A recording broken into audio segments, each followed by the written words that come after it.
അസ്സാം വലൈക്കും. യൂട്യൂബിലെ എൻ്റെ ആദ്യത്തെ വീഡിയോ ആണിത്.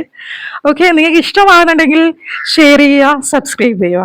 ഓക്കെ ഫ്രണ്ട്സ്, ഞാനിപ്പോൾ നിങ്ങളുടെ മുമ്പിൽ പ്രസൻറ്റ് ചെയ്യണം എന്ന് വിചാരിക്കുന്ന സബ്ജക്റ്റ് എന്ന് വെച്ച് കഴിഞ്ഞാൽ, മറ്റുള്ളവരൊക്കെ നമ്മളെ ഇഷ്ടപ്പെടണം അല്ലേ?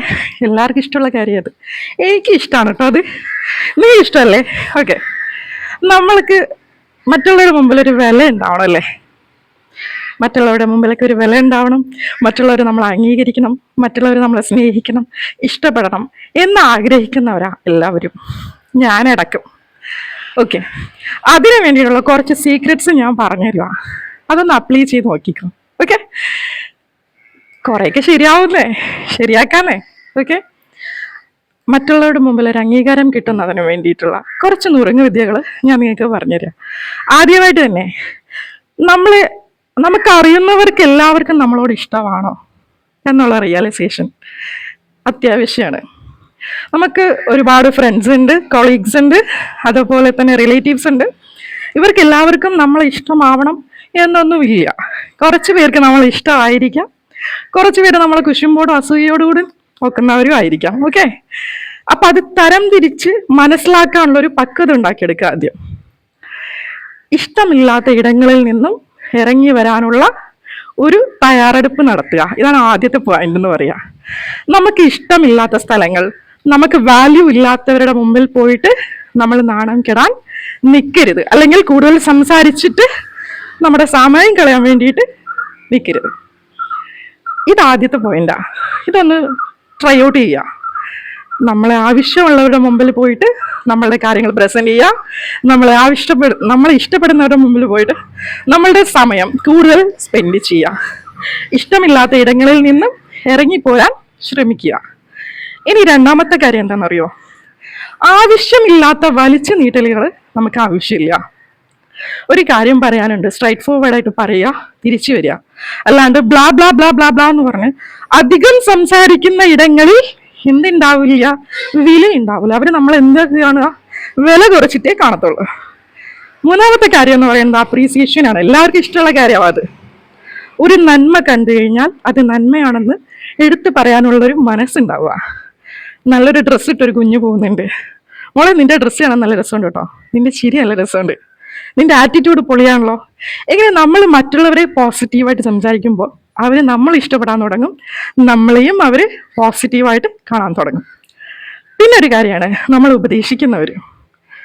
നമുക്ക് തോന്നും ഇവരെന്തിനാ ഇങ്ങനെ പറഞ്ഞ് നമ്മൾ ഇറിറ്റേറ്റ് ചെയ്യണമെന്ന്, പക്ഷെ അവർക്ക് ഇഷ്ടമുള്ളതുകൊണ്ടാണ് നമ്മൾ ഉപദേശിക്കുന്നത് എന്നുള്ള കാര്യം നമ്മൾ വിട്ടുപോകും. ഇത് ഇഷ്ടമുള്ളവരുടെ ഒരു സൈനാണ് കേട്ടോ.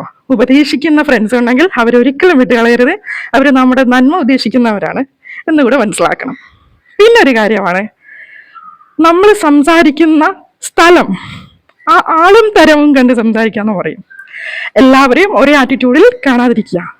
ഉമ്മച്ചിക്ക് കൊടുക്കേണ്ട റെസ്പെക്റ്റ് ഉമ്മച്ചിക്ക്, ഫ്രണ്ട്സിനോട് സംസാരിക്കുന്ന സ്ലാങ് വേറെ ലെവൽ അല്ലേ? അത് കുഞ്ഞുനാൾ മുതൽ നമ്മൾ പഠിച്ചു വരേണ്ട ഒരു ശീലമാണത്. കുഞ്ഞു കുട്ടികൾക്ക് പോലും അറിയാതെ. എന്തെന്നാ, എല്ലാവരെയും ഒരുപോലെയല്ല നമ്മൾ കാണേണ്ടത്. അല്ലെങ്കിൽ ആളും തരവും കണ്ട് സംസാരിച്ചില്ലെങ്കിൽ എന്ത് ചെയ്യും? നല്ല അടി കിട്ടും എന്ന് കുഞ്ഞുനാൾ മുതലേ കുഞ്ഞുങ്ങളെ പഠിപ്പിച്ച് വളർത്തുക. ഇത് മറ്റുള്ളവർക്ക് നമ്മളെ ഒരു പോസിറ്റിവിറ്റി, അല്ലെങ്കിൽ അവർ ഒരു പോസിറ്റീവ് എനർജി ഉള്ള ഒരു സ്ത്രീയാണല്ലോ എന്നൊരു തോന്നൽ മറ്റുള്ളവരിലുണ്ടാക്കും. പിന്നെ ഒരു കാര്യമാണ്, നമുക്ക് വാല്യൂ തരാത്തവരുടെ മുമ്പിൽ പോയിട്ട് യാചിക്കുക. യാചന, പ്ലീസ് പ്ലീസ് പ്ലീസ് എന്നൊന്ന് കേൾക്കുവോ, പ്ലീസ് പ്ലീസ് പ്ലീസ് എന്നൊന്ന് സപ്പോർട്ട് ചെയ്യോ. ഇങ്ങനെ യാചിക്കും തോറും നമ്മളെ വില കുറഞ്ഞിരിക്കും, നമ്മളെ സെൽഫ് റെസ്പെക്റ്റ് ഡൗൺ ആയിക്കൊണ്ടിരിക്കും. നമ്മളെ സ്നേഹിക്കാൻ ആദ്യം ചെയ്യേണ്ടത്. നമ്മളെ റെസ്പെക്റ്റ് സെൽഫായിട്ട് കൂടുന്തോറും മറ്റുള്ളവർ നമ്മളിലോട്ട് ആകർഷിക്കപ്പെടുക ചെയ്യുക. യാചിച്ച് കിട്ടുന്നതൊന്നും അധിക നാൾ നിൽക്കത്തില്ല.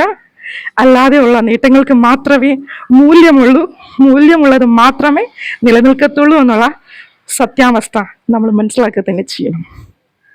പിന്നെ ഒരു കാര്യമാണ് അപ്രീസിയേഷൻസ് മാത്രം, അല്ലെങ്കിൽ നമ്മളെ നല്ല സമയങ്ങളിൽ മാത്രം വന്നിട്ട് നമ്മളെ യൂട്ടിലൈസ് ചെയ്യുന്ന ആൾക്കാർ, അവരെ നമുക്ക് വേണമെങ്കിൽ ഊർജ്ജം തീനികളെന്നൊക്കെ വിളിക്കാം കേട്ടോ. ഊർജം എന്ന് പറയുമ്പം പല രീതിയിലുണ്ട്. അപ്പോൾ നമ്മളെ പോസിറ്റീവായിട്ടുള്ള സമയത്ത് നമ്മളൊക്കെ ഇവിടെ നിൽക്കുകയും മോശ സമയത്ത് നമ്മളെ വിട്ടുപോവുകയും ചെയ്യുന്നവർ, അവർക്കൊരിക്കലും നമ്മളോട് അവരൊരിക്കലും നമ്മളെ വാല്യൂ ചെയ്യത്തില്ല. വാല്യൂ ഇല്ലാത്ത ഇടങ്ങളിൽ നിന്നും സ്വയം ഇറങ്ങി വരാൻ പഠിക്കുക എന്നുള്ളതാണ് ഏറ്റവും വലിയ കാര്യം എന്ന് പറയുന്നത്.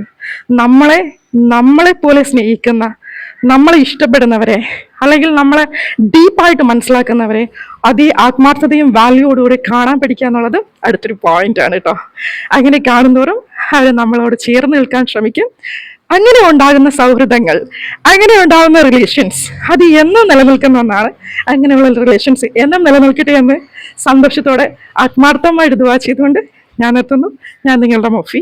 എൻ്റെ വീഡിയോസ് നിങ്ങൾക്ക് ഇഷ്ടപ്പെടുന്നുണ്ടെങ്കിൽ ഷെയർ ചെയ്യുക, സബ്സ്ക്രൈബ് ചെയ്യുക, ബെല്ലൈക്കൺ അമർത്തുക. അസ്സലാമു അലൈക്കും.